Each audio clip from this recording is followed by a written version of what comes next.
dans la formation des bons lieux et je compte également sur vous pour poser des questions, pour échanger, ce sera plus sympa quand même. Alors, si vous me demandez l'explication sur tel ou tel nom de lieu, je ne pourrai pas répondre à tous. Le nombre de noms de lieux en breton, en Bretagne, est estimé à environ 60 000 quand même. Donc, je ne connais pas les 60 000. Il y en a énormément. Alors, je vais expliquer pourquoi il y en a tant que ça. Donc, parmi les explications que je vais donner pour commencer, en tout début, je vais donner quelques notions concernant l'évolution de la langue, mais très rapidement. Je vais donner quelques explications sur l'occupation du territoire, comment est organisé le territoire en Bretagne, et c'est ce qui explique justement ce nombre si important de noms de lieux.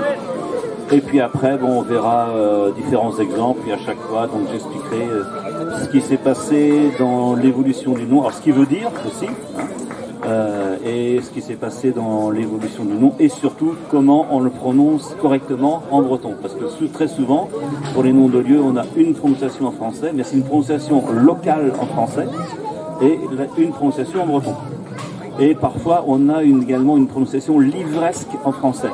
Mais la prononciation livresque en français, c'est les gens qui ne sont pas du coin, qui ne savent pas comment on prononce en fait. Mais donc, je ne donnerai pas d'exemple de prononciation livresque. C'est pas la peine. La prononciation en français local et en breton, ça suffira largement. Voilà. Voilà, donc voilà comment ça se passera. Puis n'hésitez pas à poser des questions non plus. Alors, juste pour commencer, donc le breton, c'est une langue qui fait partie d'une famille de langues. Alors, cette famille, c'est la famille des langues Ouais. Alors ça, c'est la grande famille. Ça, c'est la grande famille. Mais dans la grande famille, il y a plein de petites familles. Alors. Madame, elle a dit celtique. J'ai pas entendu, oui. Alors, venez pas de micro. Elle a dit celtique. Celtique, exactement. Voilà, donc dans l'ouest de l'Europe, où on est ici, il y a plusieurs familles de langues, plusieurs familles linguistiques. Donc il y a ce qu'on appelle les langues latines ou romanes, dont fait partie le français, par exemple. On a des langues germaniques, dont font partie l'allemand et l'anglais, et on a les langues celtiques. Donc ici, c'est le festival interceltique, c'est-à-dire où se retrouvent les pays où on parle une langue celtique, où on a parlé une langue celtique aussi. Voilà. Alors, donc ça c'est la première chose. Donc le breton fait partie des langues celtiques, ça veut dire qu'il y a des points communs avec les autres langues de l'ouest de l'Europe, avec les langues latines, avec les langues germaniques, puis d'autres langues encore, mais également des particularités propres aux langues celtiques. Voilà. Et ces particularités propres aux langues celtiques, on va par exemple les retrouver dans les noms de lieux. Alors je ne sais pas si vous avez eu l'occasion d'observer le tableau qui est derrière moi. Vous avez vu le vocabulaire. Donc là, on a des langues germaniques, des langues celtiques et puis des langues latines sur ce tableau. Et si vous avez bien regardé, vous avez pu voir que le vocabulaire est très souvent commun entre les différentes langues celtiques. Alors, il y a des noms de langues, il y a des noms de pays. Donc, la première chose que je vais expliquer, c'est ces mots. Gaulois, gallois, gallo, gaélique, pays de Galles. Alors, qu'est-ce que ça veut dire tout ça? Et aucun ne signifie la même chose. Alors, donc il y a gallo, gallois, gaulois, pays de Galles, gaélique. Alors, est-ce que vous avez une idée de ce que signifient tous ces mots? Oui. Le gallo, c'est le breton, en plus français, voilà. Le gallo, c'est gaélique, c'est irlandais. Gaélique, gallois, gaulois. Ça concerne la Gaule. Alors, donc je vais expliquer tout ça. Alors, il y a un écran ici. Je ne sais pas si vous verrez bien. Voilà. Donc ici sont représentées toutes les langues celtiques actuellement parlées en Europe. Donc, alors, les langues qui sont en orange. Je ne sais pas si tout le monde voit. En orange, ce sont ce qu'on appelle les langues gaéliques. Gaélique, alors gaélique, ce n'est pas gallois, ni gaulois, ni gallo, c'est un autre mot encore. Gaélique, ce sont les langues celtiques, parlées en Irlande, tout le monde repère sur la carte, en Irlande, en Écosse et sur l'île de Man. C'est une petite île qui se trouve entre l'Écosse et puis l'Irlande. Donc ce sont les langues gaéliques qui sont en orange sur la carte. Sinon, vous remarquez une autre couleur, c'est la couleur jaune. C'est les trois autres langues celtiques qui sont donc qu'on appelle des langues brittoniques, hein, et qui comportent donc le gallois, hein, le cornique et puis le breton. Donc le gallois parlé au Pays de Galles. Alors, je modifie l'inclinaison de l'écran peut-être, je ne sais pas si... La Bretagne en orange. La Bretagne est en orange. En jaune. Non, orange. Elle est orange. Elle est orange. Ouais. Ah bah si elle est orange comme le Pays de Galles. Ah, là, je sais pas, c'est peut-être mieux là. Voilà, donc je le répète. Donc au Pays de Galles, on parle le gallois. En Cornouailles britannique, donc c'est la pointe sud-ouest, on parle le cornique, et en Bretagne, donc le breton. Et ces trois langues-là sont des langues dites brittoniques. Voilà comment on classe les langues celtiques. Alors donc il y a en fait pourquoi deux sous-familles, parce que il y a des points communs entre les langues brittoniques et d'autres points communs entre les langues gaéliques, hein, tout simplement. Voilà. Alors je ne vais pas donner trop d'exemples, je donne juste deux exemples. Il faut comprendre cela. Donc, alors qui sait comment on dit 4 en breton? 4. Voilà. Peva, par exemple. Ouais. Donc c'est un mot qui commence par un P. Alors comment est-ce qu'on dit 5 en breton? Voilà. Pem, c'est un mot qui commence par un P. Ici. Alors maintenant, les langues gaéliques, donc l'équivalent, 4 en irlandais, par exemple, c'est kiar. Kiar. Et l'équivalent de 5 en gaélique, c'est kuik. Donc quand on a un P dans les langues brittoniques, on a le son que dans les langues gaéliques. Voilà, c'est un des critères pour les classer dans ces deux familles. Donc en Bretagne, on aura des noms qui commencent par P ou qui comportent P à l'intérieur, alors qu'en Irlande, le correspondant, l'exact correspondant, comportera le son que. Voilà, grosso modo. Donc ce sont les deux familles de langues. Alors le gallo, si vous regardez sur la carte, le gallo est parlé dans l'est de la Bretagne. Alors c'est là que ça devient compliqué parce que gallo c'est un mot breton. C'est le mot par lequel les habitants de l'ouest de la Bretagne, c'est-à-dire où on parle breton, désignent les habitants de l'est de la Bretagne. Hein, donc gallo, si on retrouve le mot gal, c'est un mot breton qui veut dire quoi? Alors est-ce que vous savez ce que veut dire le mot gallo? Alors ça peut signifier l'étranger et ça peut signifier aussi le paysan. Ah non. Alors ça peut signifier le français. Voilà. En fait le mot gal en breton signifie français, tout simplement. Parce que le gallo en fait est un dialecte qui ressemble au français. Et pour désigner la langue française en breton, alors vous connaissez le mot pour dire le français, la langue française? Non? Les galec. Donc quand on dit galec, en fait on veut dire langue française. Vous voyez, c'est construit sur la même racine. Un gallo, alors on dit gallo en breton en réalité. Galec, c'est la langue française. Et pour dire la France, un des mots possibles pour dire la France, c'est Galles ou Brohal, c'est-à-dire le pays de Galles. Mais c'est pas le même que là-haut. Vous voyez, donc c'est pour ça que ces termes sont un petit peu déroutant. Mais en réalité, lorsqu'on dit Pays de Galles, on parle bien du Pays de Galles qui est ici en Grande-Bretagne. Et lorsqu'on dit Pays gallo, c'est bien l'Est de la Bretagne. Donc ça n'a strictement rien à voir. Même si l'origine du mot est la même, ce sont deux expressions qui désignent des choses différentes, complètement différentes. Donc au Pays de Galles, on parle gallois, c'est-à-dire une langue proche du breton. Et dans le Pays gallo, on parle une langue proche du français, en fait, hein, pour résumer. Voilà. Donc, voilà. Marley, c'est bon? C'est clair? Alors, on va continuer. Voilà. Donc, on va aborder le vif du sujet. Donc, les noms de lieux de Bretagne. Alors, les noms de lieux en Bretagne sont en deux langues, en fait. Hein, parce qu'on a dit qu'on a la partie galaise, la partie gallo, dans l'est de la Bretagne, et on a la partie donc à l'ouest de la Bretagne, qui est la partie donc bretonnante. Hein. Alors, on emploie également les expressions Haute-Bretagne et Basse-Bretagne. Alors, sachant que la Basse-Bretagne est plus haute par le relief que la Haute-Bretagne. C'est comme ça. En fait, c'est certainement par rapport à un centre de pouvoir. Et cette différence existait déjà à l'époque de l'Empire romain. Donc c'est certainement hérité de l'Empire romain, cette différence. Donc, Haute-Bretagne, c'est dans l'Est, donc on y parle le gallo, et la Basse-Bretagne, c'est l'Ouest, où on parle le breton. Alors, cette carte représente des pourcentages de noms de lieux.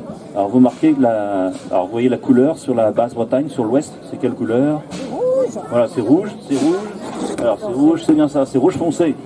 Ça veut dire que rouge foncé signifie que plus de 95% des noms de lieux sont en breton. Voilà. Et après, vous voyez un dégradé de couleur. Alors, le dégradé, donc la couleur la plus claire est complètement à l'est.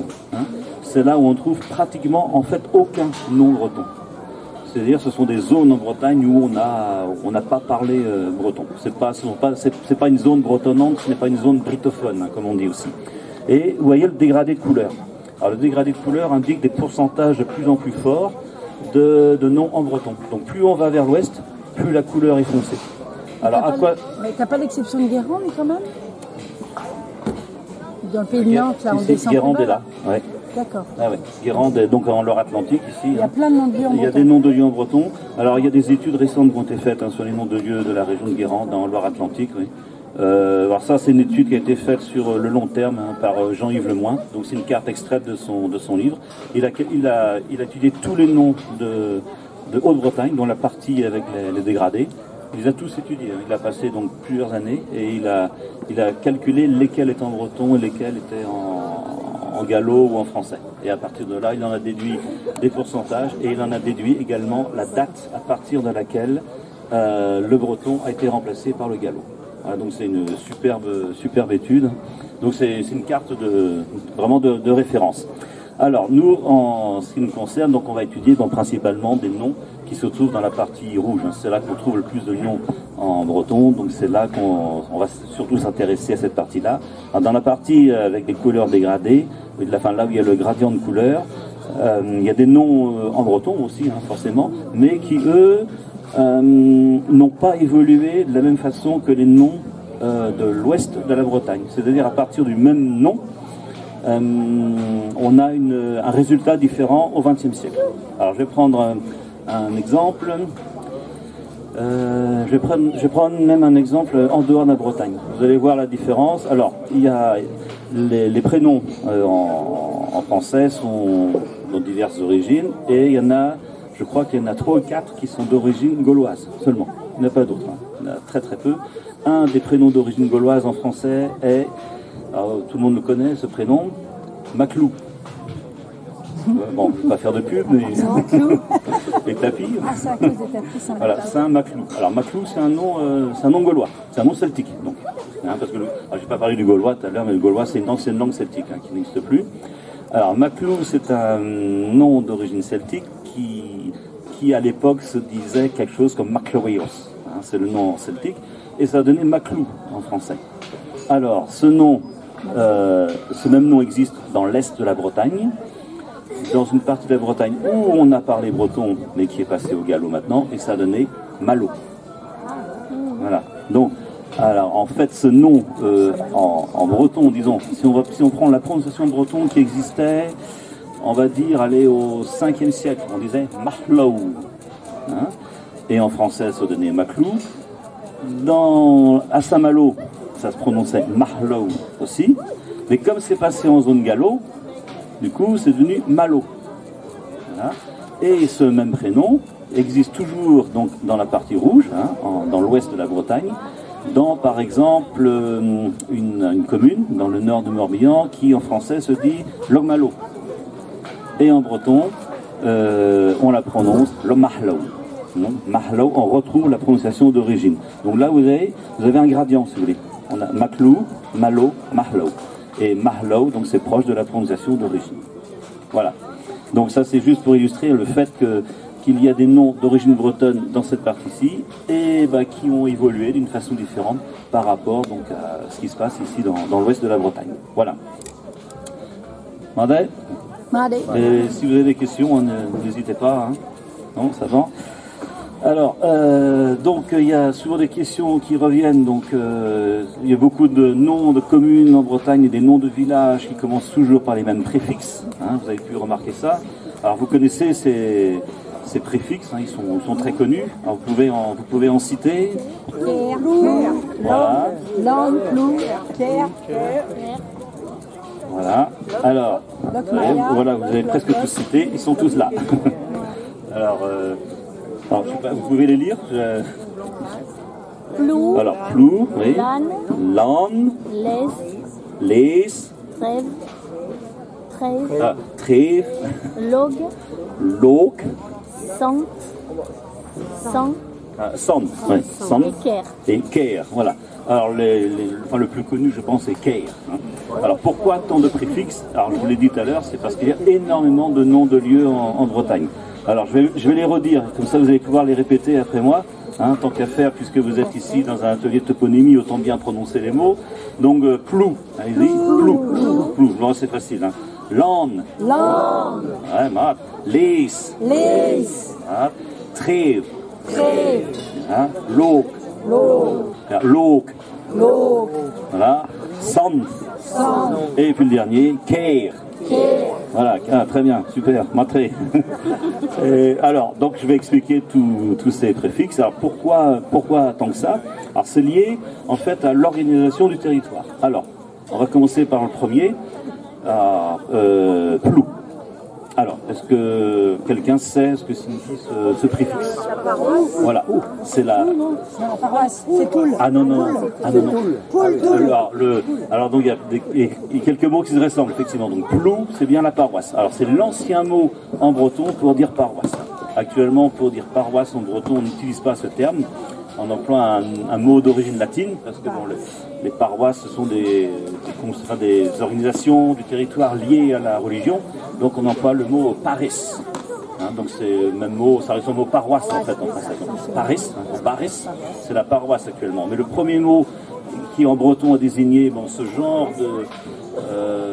d'organisation du territoire, c'est-à-dire l'unité administrative, hein, c'est la commune quoi, grosso modo. Hein.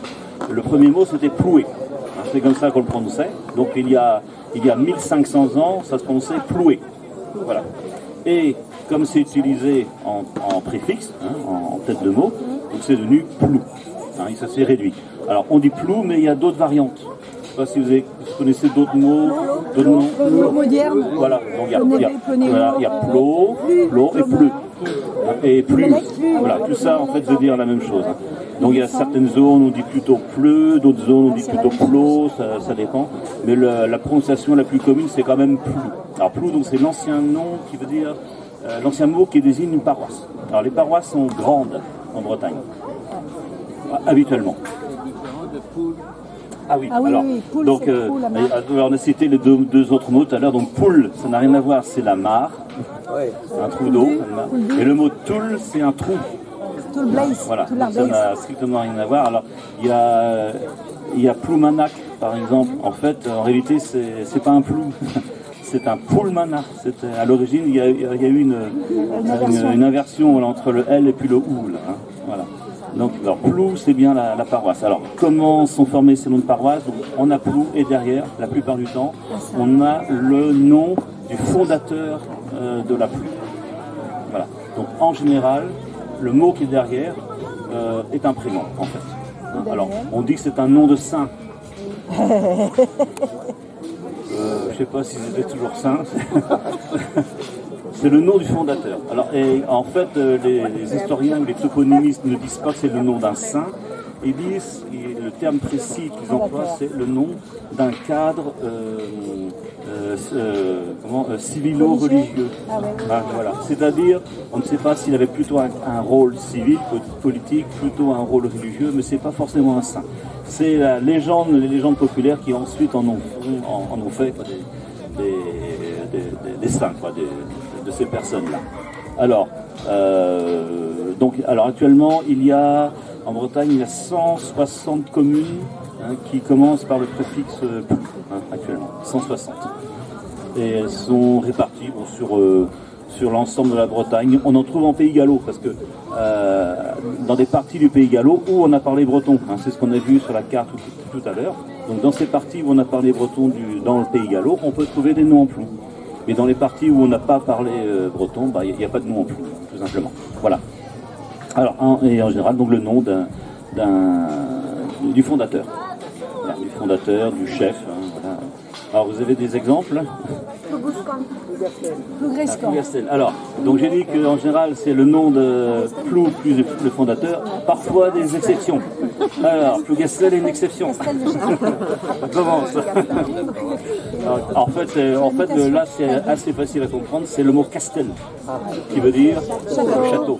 En fait c'est parce que cette paroisse, cette Plou là, s'est construite autour d'un château. Alors un château, c'est donc au 5e siècle. Donc ça fait 1500 ans, au moins 1500 ans. Le château en question devait être un fort romain ou alors un fort de la période néolithique ou de l'âge du fer. Donc quelque chose de très ancien de toute façon. Hein. Donc Plougastel. Alors Plougoscan, alors là c'est un nom de personne. Hein, donc c'est alors en français, enfin la forme administrative c'est Plougrescan, hein, et en breton on prononce Plougoscan. Alors c'est un prénom, c'est un ancien prénom. Alors je ne vais pas donner la signification de tous les prénoms, je ne les connais pas tous. Hein. C'est demain les prénoms. Demain, oui, il sera question des noms et des prénoms demain. Ouais. Alors Plouhinec, ça c'est intéressant. Alors lequel déjà? Il y en a deux. Morbihan. Alors, donc je vais vous donner son nom il y a 1500 ans. Donc c'est à moitié en latin, moitié en breton, ça se disait Plebs Ithinec. Voilà comment vous se prononcez. Alors plebs, c'est le mot latin qui correspond à Plouy. Voilà, donc c'est la paroisse. Alors c'est le même mot qui a donné en français la plèbe. Parce que ça dit le peuple, c'est une communauté groupée autour d'une église. Et Ithinec, alors tel qu'on le prononçait à l'époque, donc ça a donné en breton actuellement Ehinec. Alors si on colle les deux, ça donne Pléinec. Et c'est de cette façon dont on le prononce actuellement en breton. Donc alors, la forme administrative c'est Plouhinec, mais la forme locale en breton c'est Pléinec. Voilà. Je vais le répéter, vous allez le redire. Alors Pléinec. Voilà, Pléinec. C'est donc il y a un deuxième Plouhinec, c'est dans le Finistère. C'est la même origine aussi. Il veut dire la même chose. On le prononce de façon légèrement différente, mais l'explication est la même. Ehinec, c'est alors apparemment là, ce ne serait pas un nom de personne, mais on n'en est pas sûr. Ehinec, ça pourrait vouloir dire une plante, enfin un endroit où pousse une plante qu'on appelait Ehin en breton et qu'on appelle maintenant plutôt l'âne en breton. Alors est-ce que vous connaissez la signification du mot l'âne? C'est la lande, voilà, de l'ajon, de la lande. Alors ce serait peut-être ça à l'origine, peut-être. Donc un nom un endroit qui se caractérise par le fait que poussait de la lande. Alors c'est une hypothèse. D'autres spécialistes disent qu'en fait Ehinec c'est tout simplement le nom d'une personne piquante. Par exemple. Comme la lande, voilà. Alors, il faut savoir que vous connaissez une commune qui s'appelle Banalec. Dans Banalec, là, je ne sais pas si vous connaissez le mot, c'est facile à comprendre. Banal, ça vous dit rien, non? Non, à personne? Basse-Valande, ça vous dit rien? Fleur jaune, même famille que l'ajon. C'est une fleur jaune. Et quand on prend la voie express au mois de mai-juin, il y en a dans les bords. Le genêt. Voilà. Donc Banalec, ça pourrait désigner l'endroit où pousse du genêt, tout simplement. Donc il y a certaines communes qui se réfèrent au fait qu'il y a une certaine plante qu'on y trouvait en abondance, sans doute. Voilà. Alors, donc voilà, pour des noms en Plou, hein, il y en a quelques-uns. Il y en a beaucoup, il y en a 160. Hein. Donc, Plounerette, alors donc ça fait près de Auray. Ouais, je sais pas. Plounerette, là c'est un nom de personne, ça j'en suis sûr. Donc les informations, je vais montrer d'où je les tire.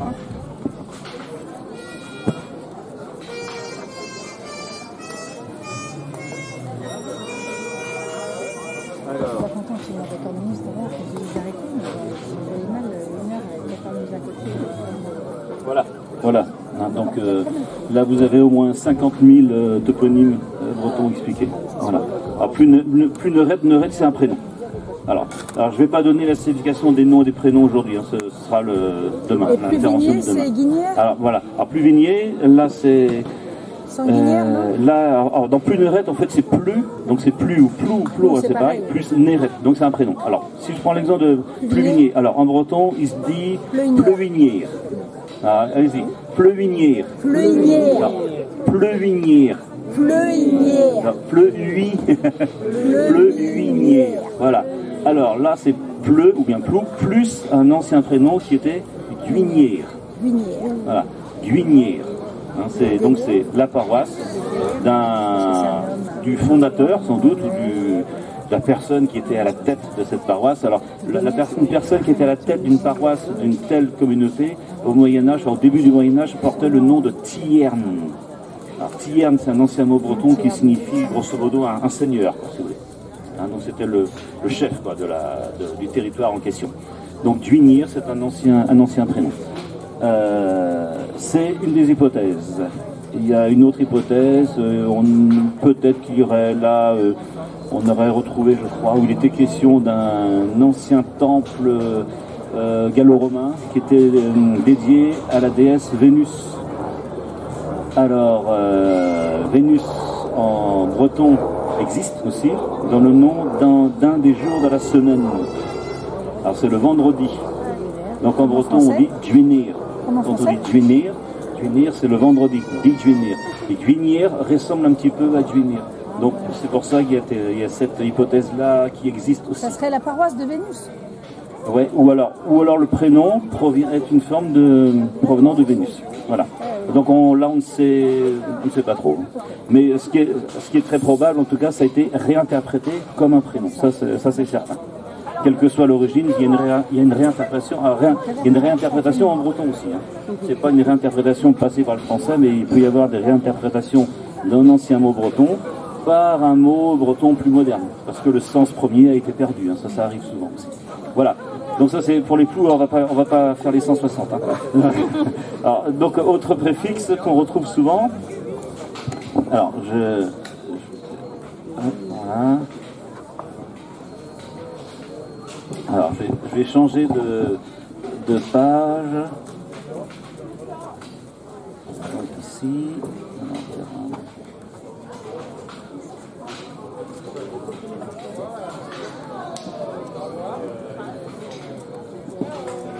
Voilà, donc plou. Alors, j'ai dit 160 des plous.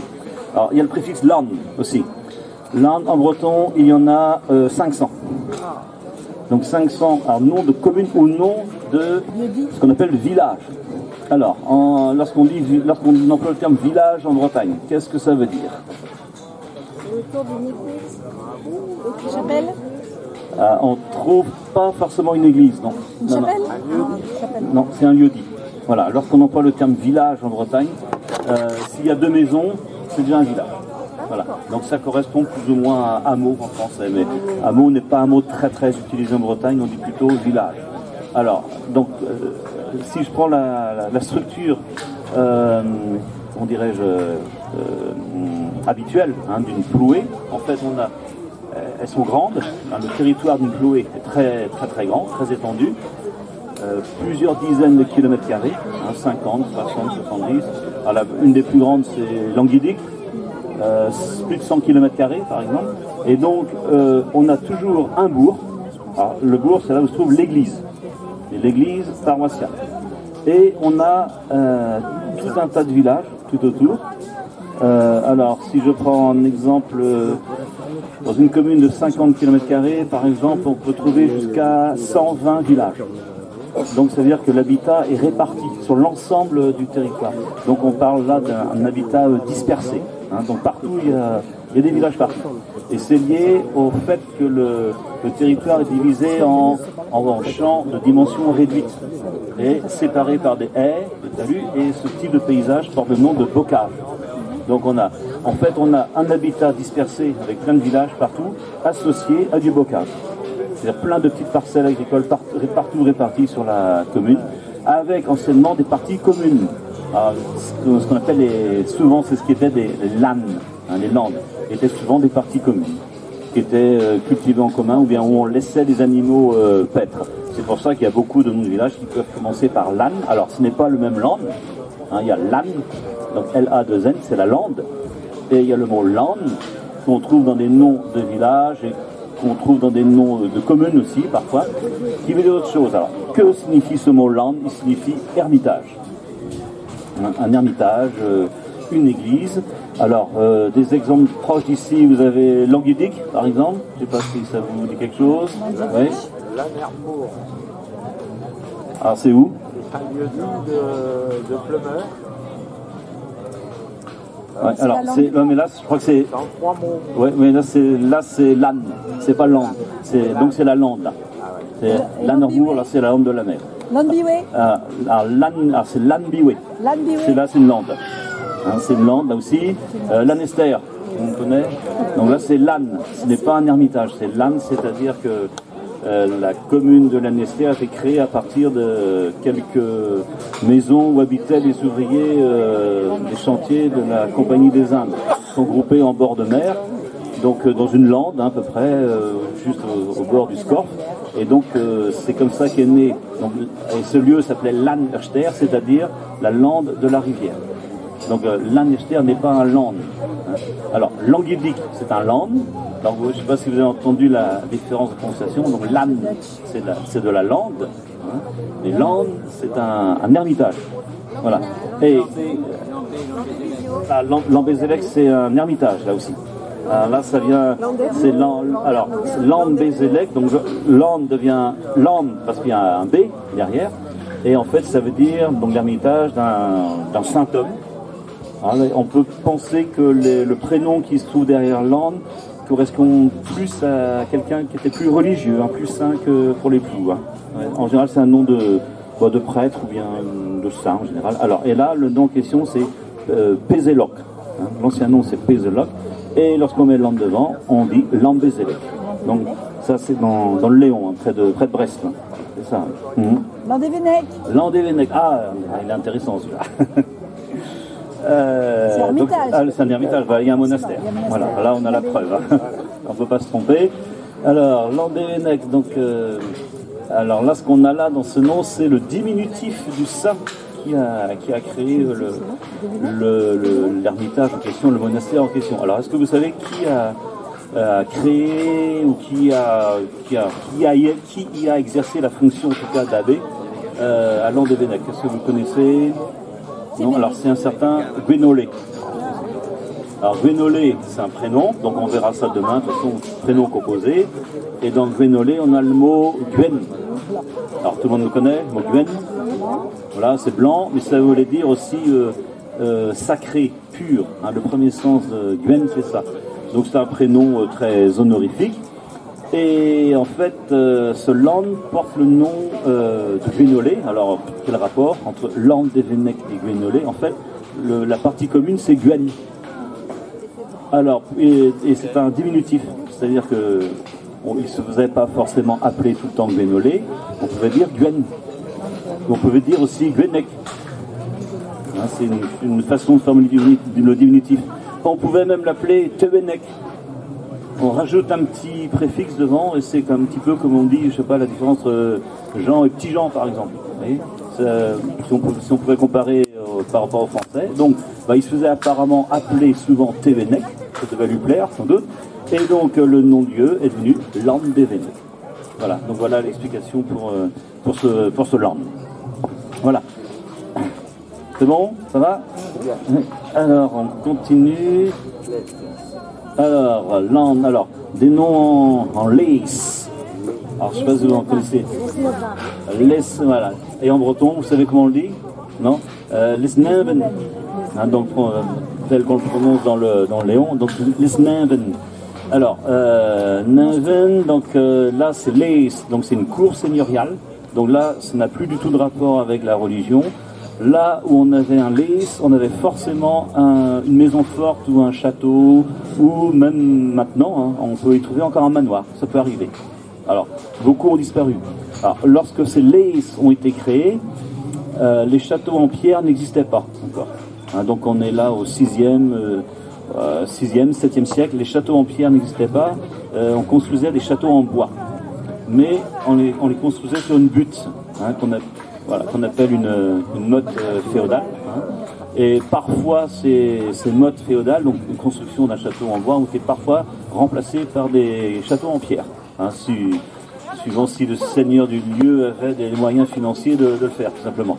Donc à Lees, on peut souvent trouver associé donc un manoir, par exemple, hein, si la famille a perduré, s'ils ont gardé le même lieu, hein, pour y résider. On peut parfois même y trouver un château en pierre plus important. Donc Lees, c'est une cour, hein, une cour seigneuriale.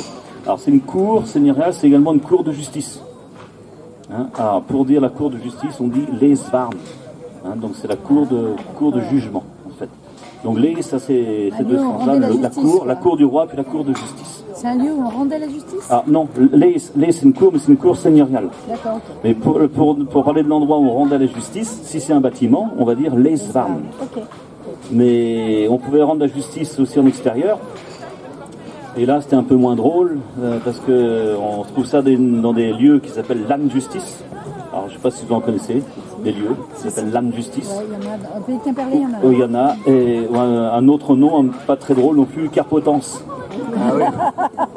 Alors, donc voilà, vous avez compris. Hein. Après le jugement rendu qui pouvait se faire en extérieur, voilà, ce sont des gibets, quoi. Hein, voilà. Donc alors Leesvarn, c'est une cour de justice, et puis le mot Lees, de façon générale, c'est une cour. Alors ce n'est pas c'est pas une cour de ferme. La cour de ferme en breton se dit port. Hein, quand on dit barport, c'est dans la cour, c'est-à-dire à l'extérieur de la maison. Donc il y a deux mots différents. Là. Voilà. Allez, je continue. Alors les Trèves, ah oui, Trèves, j'en ai pas parlé. Trèves. Alors des noms en Trèves. Trévarzec. Trévarzec, oui. Trémévin. Tréboul. Donc là, c'est pareil, il y en a plein. Alors, je vais vous donner leur nombre en Bretagne. Il y en a 830. 830 trèves. Alors, trèves, donc c'est en général suivi ça peut être du nom d'un propriétaire de la trève en question. Hein, et ça peut parfois être le nom d'un saint, s'il y avait une chapelle, par exemple. Hein, des fois, le nom de la trève peut porter le nom du saint de la chapelle. Hein. Alors, ce que veut dire ce mot trève? En fait, le premier sens, c'était une exploitation agricole. Voilà ce que signifiait le mot trève. Mais il avait le sens d'exploitation agricole, là on est toujours à la même période, c'est-à-dire au 5e, 6e, 7e siècle, au moment où on a créé les ploucs et les lames, on a créé les trèves en même temps. Et les trèves, en fait, c'est la subdivision d'une paroisse, subdivision d'une plouée. Et à cette époque, comme la population était beaucoup moins nombreuse que maintenant, donc à une trève, en fait, correspondait une exploitation agricole. Donc un territoire plus étendu qu'un caire maintenant. Hein. Alors ça correspondrait grosso modo à une villa gallo-romaine, en fait. Voilà. Donc une ancienne ferme relativement importante, avec un territoire tout autour relativement important aussi. Alors ce mot trève, petit à petit a changé de sens, il a évolué au cours du temps. On le retrouve donc dans les noms de lieux, et trève à partir du XIIe siècle, comme le Xe siècle, comme la population augmentait, donc on a créé d'autres villages, d'autres fermes. Et à partir du Xe siècle, lorsqu'on crée une ferme, ce n'est pas le mot trève qu'on employait, mais le mot caire. Donc les mots en caire, en fait, sont plus récents que les noms en trève. Et du coup, comme les trèves occupaient déjà l'espace, avant les mots en caire, du coup, trève a signifié à partir du Xe siècle, donc un quartier dans une plouée. C'est-à-dire une partie dans la plouée. Vous voyez ? Et à la tête de chaque trève, normalement, on parlait de chapelle tout à l'heure ou d'église, normalement, à la tête de chaque trève, on a une chapelle. Alors, je ne sais pas si vous connaissez le terme qu'on emploie exactement pour parler des chapelles qui se trouvent dans une trève. Alors, on parle de chapelle tréviale. Donc, c'est une chapelle consacrée, bon, il y a toujours un saint derrière, de toute façon, mais c'est la chapelle tréviale. Donc, c'est pour ça qu'on peut trouver dans une même paroisse, donc une même plouée, on trouve l'église paroissiale, et puis tout un tas de chapelles tout autour, qu'on appelle les chapelles tréviales. Et à chaque fois, pour chaque chapelle tréviale, donc on a un nom de saint. Alors certains de ces saints sont connus, d'autres totalement inconnus, parce qu'il n'y a pas de trace écrite de leur vie. Hein. Alors, donc Trémeven, ben voilà, c'est la trêve, hein, où il y avait une chapelle consacrée à Saint Meven, qui en breton va se dire Meven, c'est la prononciation en breton de Meven. Alors vous avez cité d'autres exemples, il y avait Trédarzec, oui. Tréberdin. Ah, Tréberdin. Alors, celui-là, je vais le prendre. Trédarzec, c'est Tré plus un prénom, enfin plus un prénom de saint ou bien quelqu'un de moins saint peut-être, mais bon, peu importe, c'est un prénom. Alors Tréberden, c'est intéressant comme nom. Il n'y a pas beaucoup de ce mot, on ne le trouve pas beaucoup en Bretagne. Donc c'est Tré, donc la trêve, d'accord, Tré. Alors c'est un mot féminin en breton. Et derrière, on a un prénom. Alors c'est le prénom certainement d'un saint, hein, peut-être. Hein. Enfin, il n'y a pas de preuve absolue, mais en général, Tré est quand même plutôt suivi d'un nom de saint. Alors là, c'est le mot, c'est le prénom, l'ancien prénom Préden. Préden. C'est comme ça qu'on le prononçait donc, au 5e siècle. Alors que veut dire ce mot Préden? Eh bien, il veut dire, c'est l'ancien mot qui veut dire breton. C'est de cette façon c'est une des possibilités pour dire breton, donc au 5e siècle. Alors, tout à l'heure on a vu que, donc ici on est en Bretagne, Petite-Bretagne, la Grande-Bretagne. Alors pourquoi la Petite-Bretagne s'appelle Bretagne? Parce qu'il y a des Bretons qui ont immigré, donc ils portaient le nom de... donc il portait déjà le nom de breton, hein, mais il existait un synonyme qui était le mot Préden. Alors ce mot Préden a disparu, ne s'utilise plus en breton, mais on le retrouve seulement dans le prénom Préden. Donc dans Tré plus Préden, ça va donner Trébreden, ça va donner donc Tréberdin. Hein. Alors donc vous remarquez, il y a des changements de son. Hein, donc, le P devient B par exemple. Donc Tréberden, hein, comme on le prononce, c'est dans le Trégor, ça. Et on le trouve dans un autre nom de commune. Alors, essayez de chercher un nom de commune qui finit par quelque chose qui se prononce un petit peu comme, je vais répéter, Tréberden. Rosporden. Ouais, malé. Il a dit. Donc, Rosporden. Mais alors pourquoi on dit Pont-Aven et on dit Rosporden? Ah, alors ça c'est la question récurrente. Alors, Rosporden, c'est le même mot. Hein. C'est le mot Préden aussi. C'est l'ancien prénom. Et Rose, c'est donc c'est une colline. Hein. Une colline, une montagne, un coteau. Beaucoup de gens qui croient que c'est une rose. Non, c'est rien à voir avec les fleurs. Un rose, c'est bien donc un coteau, une colline. Alors, pourquoi un, pourquoi N? Alors, il y a un tas de légendes qui circulent à ce propos. Je ne sais pas si vous connaissez, si vous avez entendu parler d'une règle, non? Non. Si on est sur le littoral ou pas? Voilà, c'est ça. Alors, ça, c'est... Ah ouais? Ah non, moi, j'ai pas entendu ça. Ah oui? Ça, c'est une légende. Donc, quand c'est sur le littoral, on dit N, quand c'est à l'intérieur de la terre, mais ça marche pas? Oui, ça marche pas, justement. Ah, c'est Rosporden. Non. Non, parce qu'en français, on dit Rosporden. En breton, ils se prononcent Rosporden. Donc ça correspond ni au français N, ni au français 1. Si on prend Pont-Aven, alors prononcé à la française, c'est Pont-Aven, mais en breton, il se prononce Pondan. En N aussi. Si je prends Plougomelen, près de Vannes, en breton, il se prononce Plougoulen. Donc là, on prononce N, donc c'est ni 1 ni N. Alors, Lesnevin. Donc en français, Lesnevin. Vous vous souvenez de la prononciation que j'ai donnée en breton? Voilà, Lesneven. Là, c'est N. Et alors, on dit l'envénégin en français? Il y a Langen. En breton, c'est N. Alors, comme le son N n'existe pas en français, bah, il a été rendu soit par 1, soit par N. Voilà, donc c'est complètement arbitraire. Donc ça n'a rien à voir avec le fait que ce soit à l'intérieur des terres ou en bord de mer. Mais absolument rien à voir.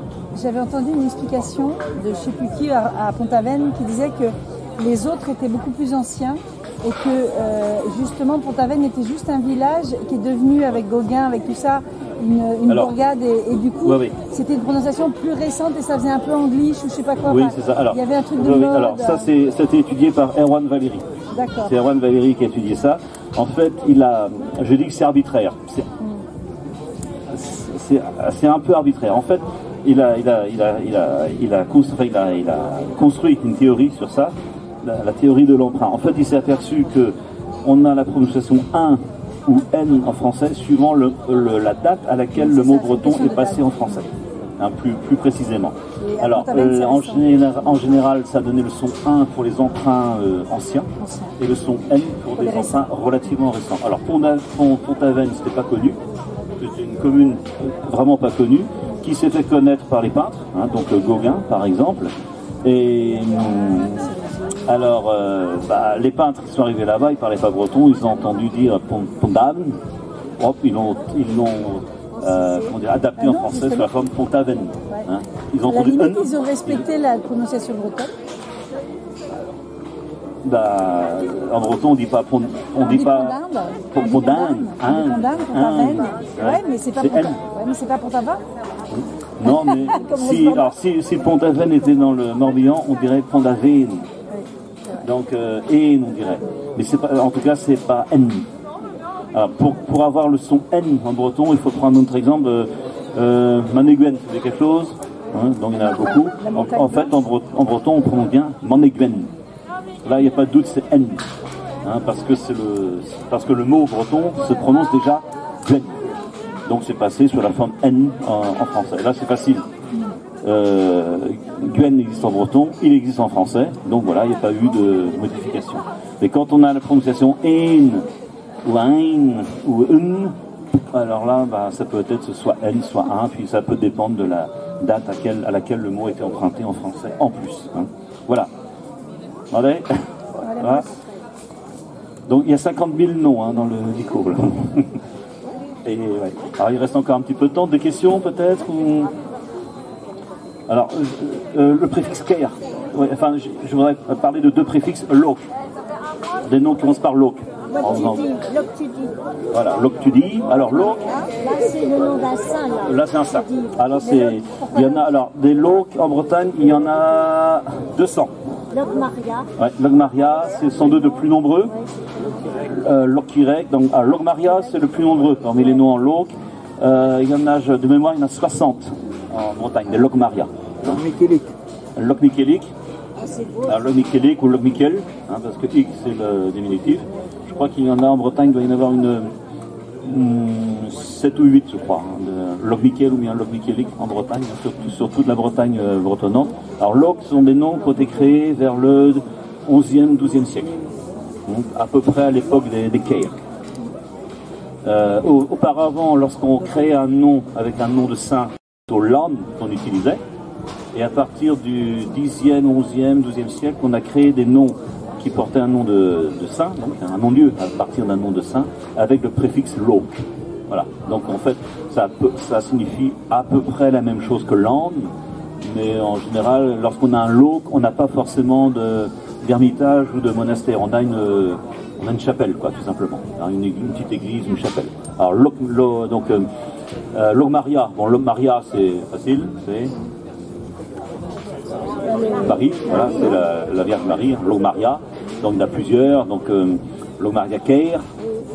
Alors, Caire, parce que c'est là qu'habitait une famille noble hein, qui habitait dans le secteur et qui appartenait à les terres. C'était la famille Caire, donc Logmaria Caire. Logmaria près de Brest, Logmaria Plouzané, par exemple, hein, juste à côté de Plouzané, donc une paroisse une commune commençant par Plou. Logmaria, il y en a Guidel aussi, Logmaria, hein, c'est dans la partie nord de Guidel, donc c'est un quartier en fait dans Guidel, et là aussi effectivement il y a une chapelle, une chapelle de quartier, hein, pratiquement une chapelle tréviale, quoi, si vous voulez. Hein. C'est pas une chapelle paroissiale, quoi, hein, voilà. Alors Locmiquel ou Locmiquelic. Alors c'est quoi? C'est Saint-Michel, voilà. Hein. Donc il y a Locmiquel à Guidel, près de Lorient. Saint-Michel en Grève, en breton ça se dit Locmiquel. Hein, on retrouve le Loc là aussi. Locmiquelic, donc c'est le petit Locmiquel. Hein, donc on a Locmiquel qui a à Guidel par exemple. Alors vous avez l'île Saint-Michel dans la rade de Lorient. On y a retrouvé, il existe les restes d'un ancien établissement religieux. Et à un moment donné, donc, ces religions ont créé une autre chapelle, hein, donc en face, sur le territoire de Riantec à l'époque, et c'est devenu Locmiquel-Ik. Alors en fait, ça veut dire le petit Locmiquel, tout simplement, hein, parce que ça dépendait en fait de cet oratoire de Saint-Michel qui se trouvait sur l'île Saint-Michel. Voilà. Le Cronan, ouais. Ouais. Alors, donc en breton, ça se prononce là, le Courne. Le Courne, ça se prononce en breton. Alors là, l'hypothèse qu'on voit le plus, c'est que c'est Loc plus Ronan. Hein, Ronan. Ronan, donc c'est prénom irlandais. Et en breton, le correspondant, c'est Renan. Alors, Renan qui est connu aussi. Alors, Loc Ronan est quelque chose de bizarre, parce que suivant les règles de prononciation du breton, on devrait dire Logronan. Et tout le monde dit Locornen. Et on pense qu'il y a eu une confusion entre un personnage dont le nom était proche de Ronan, et en fait son prénom était remplacé par Ronan, justement. Hein. Peut-être que ça n'a rien à voir en fait avec Ronan. Et puis après il y a toute une légende qui s'est créée à partir de ça. Alors, je ne sais pas si vous connaissez la Troménie et tout. Oui. Ouais. Alors Voilà. c'est tous les 6 ans, 4 ans, la petite Troménie, Oui, la grande Troménie. voilà, c'est ça. Donc c'est circumambulation, hein, mais ça n'a rien à voir avec la religion chrétienne. Non, c'est beaucoup plus ancien, beaucoup plus ancien. C'est pour ça qu'on passe de style mégalithique en style mégalithique. Et donc ça veut dire que c'est très très ancien. On va être obligé de faire Voilà. Quand est-ce qu'il est venu, Ronan, évangéliser Ouais. à quel moment alors? Voilà. Comme Ronan, c'est un saint plus ou moins reconnu par l'Église catholique, donc certainement que Ronan a pris la place d'un ancien, alors, on pense même un ancien dieu celtique, carrément. Ah ouais. L'Ocdeltas. Alors, l'Ocdeltas, donc c'est l'eau plus Deltas. Donc c'est Gita, Deltas. L'Ocdeltas.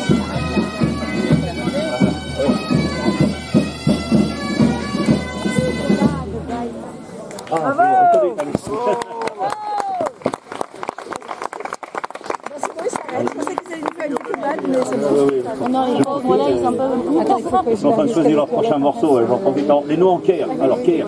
Donc Caire, c'est le village. Donc les noms en Caire, au moins les 95% des noms en Caire datent du 11e ou 12e siècle. Donc ils ont pas loin de 1000 ans quand même. Les noms en Caire. Donc les noms en Caire, c'est pratiquement tout le temps le nom, le préfixe Caire, suivi du nom du fondateur, du premier habitant du Caire en question. Voilà ce que c'est les noms en Caire. Alors, les noms en Caire, il y en a combien en Bretagne? Il y en a... Enfin, vous avez un chiffre, non? 10 000. C'est énorme. C'est énorme, ouais. 10 000. 10 000. Ouais, qui dit plus? 1000. Non, 20 000. 15 000. oui, plus. 20 000. 20 000, ouais. Il y a 20 000 noms en Caire, d'après les statistiques qui ont été faites. Alors, donc 20 000, mais tous les noms de villages ne commencent pas par Caire. Donc il y a des noms de villages qui commencent par d'autres préfixes. Donc alors on estime le nom de village en Bretagne, enfin qui porte un nom en breton, c'est-à-dire l'ouest de la Bretagne, c'est de l'ordre de 60 000. Hein, donc c'est un chiffre énorme. Alors pourquoi ce chiffre est si important? Comme je vous l'ai dit tout à l'heure au début, c'est lié en fait à l'occupation du territoire. C'est-à-dire qu'en Bretagne, les gens ne sont pas groupés dans une ville, mais ils sont répartis sur l'ensemble du territoire d'une commune. Donc autant de fermes, autant de noms différents. Il y a pratiquement à chaque fois avec le nom en Caire, on a le nom alors, du premier habitant, du fondateur.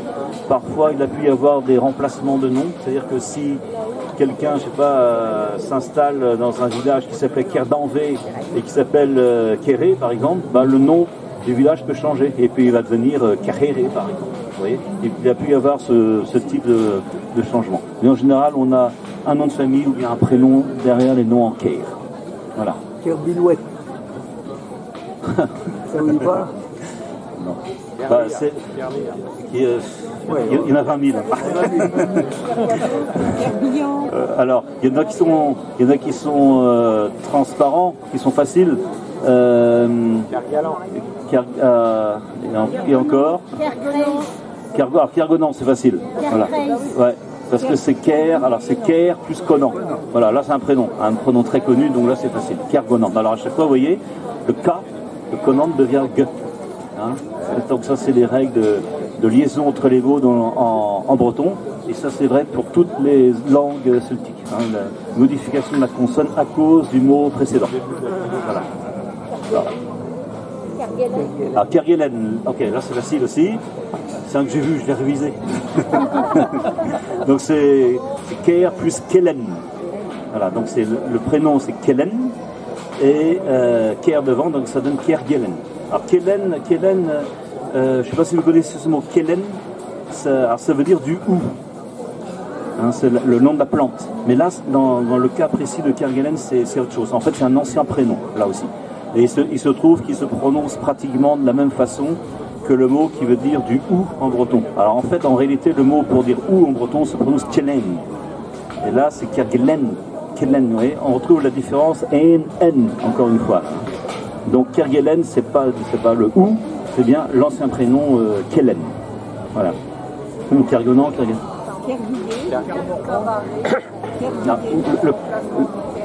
C'était histoire de gagner du temps lorsqu'on écrivait.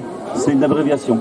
Alors, on trouve dans les registres d'état civil, hein, les registres paroissiaux, donc le cabaret, et sur les anciennes cartes aussi. On retrouve ça. Il y a un exemple à Lorient, il y a un quartier qui s'appelle Calvin. Je ne sais pas si ça vous dit quelque chose, c'est des gens de Lorient. Donc Calvin, en fait, c'était un K barré. À l'origine, c'était Ker Alvin. Mais comme les gens n'étaient pas habitués à lire le cabaret, parce que bon, la ville de Lorient a été créée en raison donc de la Compagnie des Indes orientales, donc il y avait des gens qui venaient d'un peu partout quoi, du royaume de France, donc ils ne connaissaient pas les codes graphiques hein, du breton, donc ils ont vu K puis Alvin, donc c'est devenu Calvin, et en réalité c'est Ker Alvin. Et c'est Ker Alvin, donc c'est un ancien prénom là aussi. Ouais, donc le cabaret c'est une abréviation, c'est tout simplement pour gagner du temps quoi. Un K, donc un K avec une barre dessus, ça veut dire Ker en fait. Il y a aussi le K avec un apostrophe. Moi j'avais un copain qui, le nom de famille c'était Kadual. Ah bah oui, c'est une abréviation aussi. Ah ouais. Je connaissais pas cet exemple, mais ça effectivement. Ouais. Ah ouais. Voilà, mais ça allait plus vite lorsqu'on écrit, parce que c'est un préfixe tellement courant. Donc bah, les gens savaient que K c'était Ker, puis au final, c'était pas la peine d'écrire en entier. Voilà, donc une ou deux questions peut-être si vous voulez encore. Alors, je ne sais pas si ça. Enfin, vous connaissez sans doute déjà quelque chose, mais bon, voilà, ça complète sans doute. Je suis très étonnée, moi, quand je passe dans des lieux, de voir les deux écritures, le nom du village ou de l'endroit en breton et en français. Alors Des fois, il y a vraiment plein de changements. Vous entendez ce qu'elle dit? Est-ce que tu peux parler un peu plus fort? Ouais. Alors, la dame disait que des fois, elle est étonnée à l'entrée des villages, même des communes, de voir les deux orthographes. Donc, il y a un panneau. Alors, avec le nom, alors, entre guillemets en français et le nom entre guillemets en breton. Alors, en fait, c'est pas un nom en français, c'est pas un nom breton. C'est un nom administratif en breton et un nom réécrit dans une orthographe moderne en breton. En fait, les deux noms sont en breton.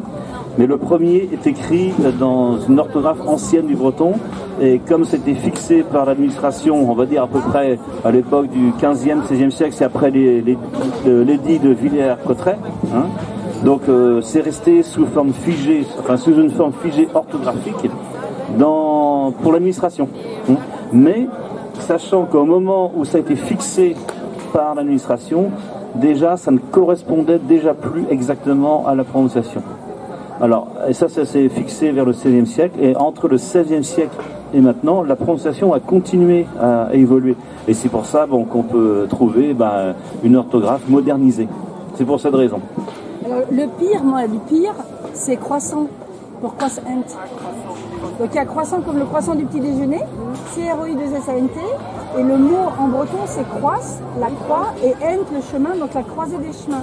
C'est un carrefour. Les ronds-points. Non, un carrefour, une croisée de chemin.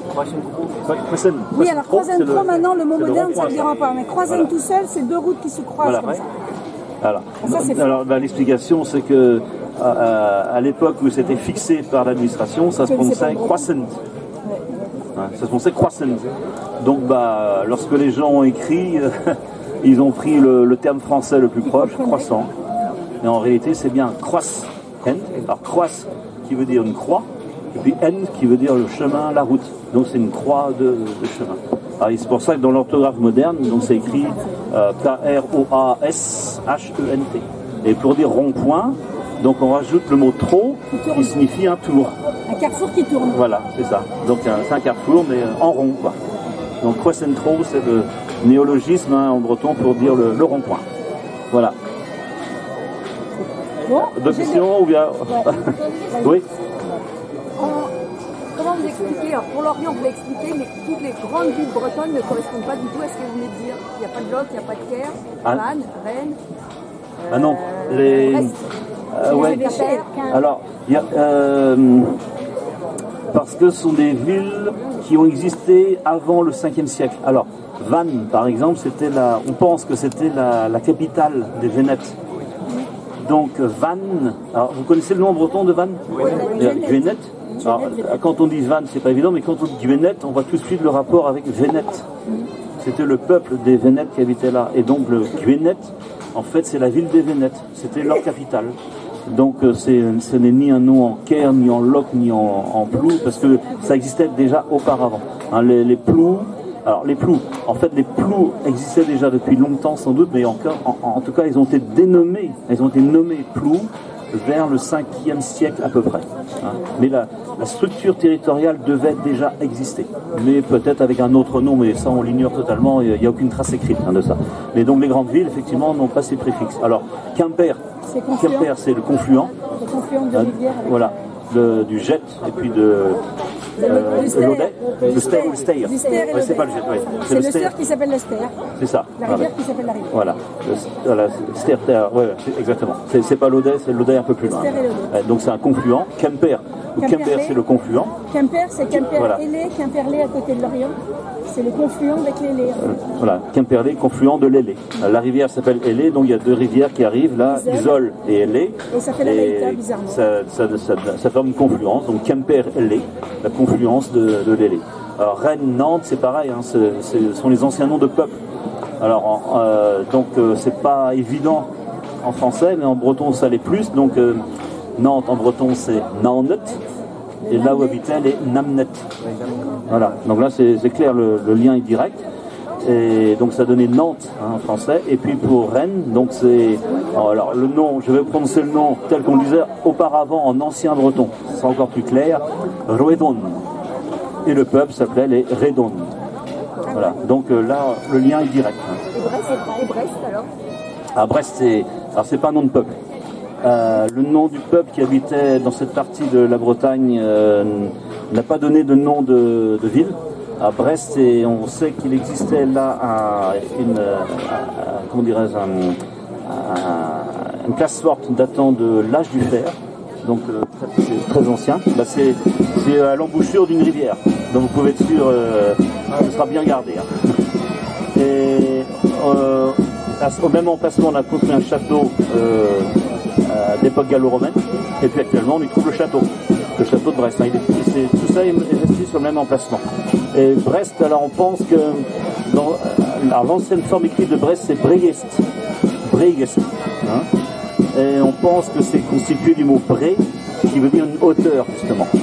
Et quest pourrait avoir un rapport avec le mot cost qui signifie la surveillance. Donc là ça correspond exactement à l'emplacement puis au rôle de cette partie de la ville. C'est un point en hauteur qui permet la surveillance. Bregest, hein, c'était le nom apparemment en ancien breton, hein, Bregest, ça a donné Brest. Alors vous remarquez, en français on dit Brest, mais en breton on trouve bien Brest. Alors, on ne dit pas Brest en breton, c'est bien Brest. Donc Brest, si on prononce Brest, ça veut dire que il y avait quelque chose entre les deux et. Et apparemment c'était le son que qu'on avait en ancien breton. Donc Bregest a donné Brest. Voilà. Merci. J'espère que ça vous a intéressé. Puis, si vous voulez en savoir plus, hein, il existe des bouquins sur ça, sur la question. Sinon, vous avez vu le track qu'il est en français d'un côté et en breton de l'autre, donc si vous ne comprenez pas, vous retournez la feuille. Hein. Et donc il y a plusieurs endroits sur le festival où on peut apprendre le breton. Il y a Mignonnette, Arpaisonnette qui est un peu partout, qui fait des petits cours de 15 minutes. Donc il faut tomber dessus. Et sinon ici, à 18h tous les soirs, tu peux couper. Demain, je peux couper là-bas.